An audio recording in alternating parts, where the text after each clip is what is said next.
अनन्या भक्ति, नन्ही अनन्या और महादेव। बहुत समय पहले हिमालय की गोद में बसे एक छोटे से गांव में अनन्या नाम की एक छोटी लड़की रहती थी। अनन्या के माता पिता नहीं थे और वह एक पुरानी टूटी हुई कुटिया में अकेली रहती थी। उसके पास धन तो नहीं था, लेकिन उसका दिल देवों के देव महादेव के प्रति प्रेम से भरा था। वह हर रात सोने से पहले अपनी फटी पुरानी चटाई पर बैठकर शिव जी का ध्यान करती थी। हर सुबह जब सूरज की पहली किरण पहाड़ों को छूती, अनन्या पास के जंगल में निकल जाती। वह नंगे पैर पथरीले रास्तों पर चलती, लेकिन उसे दर्द का एहसास नहीं होता था। वह महादेव के लिए सबसे सुंदर और ताजे जंगली फूल चुनती थी। उसके लिए महादेव ही उसका सब कुछ थे, उसके पिता, उसकी माता और उसके सबसे अच्छे मित्र। गांव के किनारे एक प्राचीन शिव मंदिर था। मंदिर बहुत पुराना था और उसकी दीवारों पर काई जम गई थी। अनन्या रोज वहां जाकर सफाई करती थी।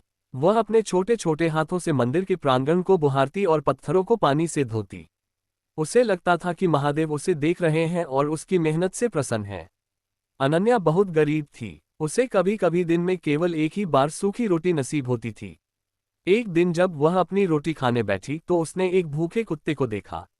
अनन्या ने मुस्कुराकर अपनी आधी रोटी उस कुत्ते को दे दी, जिसका नाम उसने शेरू रखा था। वह मानती थी कि हर जीव में महादेव का वास है। महाशिवरात्रि का पावन पर्व आया। पूरे देश से अमीर व्यापारी और धनी लोग मंदिर आने लगे। वे अपने साथ सोने के थाल, रेशमी कपड़े और महंगे फल लेकर आए थे। मंदिर में बहुत भीड़ थी। अनन्या अपनी छोटी सी फूलों की टोकरी लेकर एक कोने में चुपचाप खड़ी हो गई, क्योंकि बड़े लोगों ने उसे पीछे धकेल दिया था। हटो यहाँ से, मेरे पास महादेव के लिए सबसे कीमती रत्न है, व्यापारी चिल्लाया। अनन्या की आंखों में आंसू आ गए। उसके पास न सोना था, न चांदी। वह रोती हुई मंदिर के पीछे के तालाब की ओर चली गई। उसे लगा कि शायद उसकी छोटी सी भेंट महादेव स्वीकार नहीं करेंगे, क्योंकि वह बहुत गरीब है। अचानक तालाब के पास की मिट्टी में उसे कुछ चमकता हुआ दिखा। जब उसने मिट्टी हटाई तो उसे एक बेलपत्र मिला जो बिल्कुल ताज़ा और गहरा हरा था। उस पर उसकी बूंदें मोतियों की तरह चमक रही थीं। अनन्या ने उसे उठाया और अपने आंचल से पोंछकर साफ किया। उसे लगा जैसे स्वयं महादेव ने उसे यह भेंट दी है। जब सब धनी लोग अपनी भेंट चढ़ाकर चले गए, तब अनन्या धीरे से शिवलिंग के पास पहुंची। उसने बड़ी कोमलता से वह बेलपत्र और अपने जंगली फूल महादेव को अर्पित किए। उसने अपनी आंखें बंद की और सिसकते हुए कहा, हे महादेव, मेरे पास देने के लिए और कुछ नहीं है। कृपया मेरी इस छोटी सी भेंट को स्वीकार करें।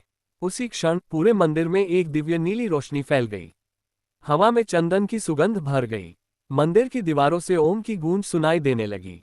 अचानक शिवलिंग से एक विशाल और तेजस्वी आकृति उभरने लगी। ये स्वयं महादेव थे, जो अनन्या की सच्ची भक्ति से प्रसन्न होकर प्रकट हुए थे। महादेव ने अपना हाथ अनन्या के सिर पर रखा। उन्होंने कहा, बेटी, मुझे सोने और रत्नों की चाह नहीं है। मुझे केवल सच्चे प्रेम और निस्वार्थ भक्ति की भूख है। अनन्या अब अनाथ नहीं थी, उसे ब्रह्मांड के पिता मिल गए थे। गांव वालों ने देखा कि सबसे बड़ी भेंट रत्नों की नहीं, बल्कि उस नन्ही बालिका के अटूट विश्वास की थी। ये कहानी हमें सिखाती है कि भगवान को प्रसन्न करने के लिए कीमती चीजों की जरूरत नहीं है, वह किसी से भी प्रसन्न हो जाते हैं। अगर आपको ये कहानी पसंद आए तो चैनल को लाइक करें और सब्सक्राइब करें। हर हर महादेव, जय भोलेनाथ।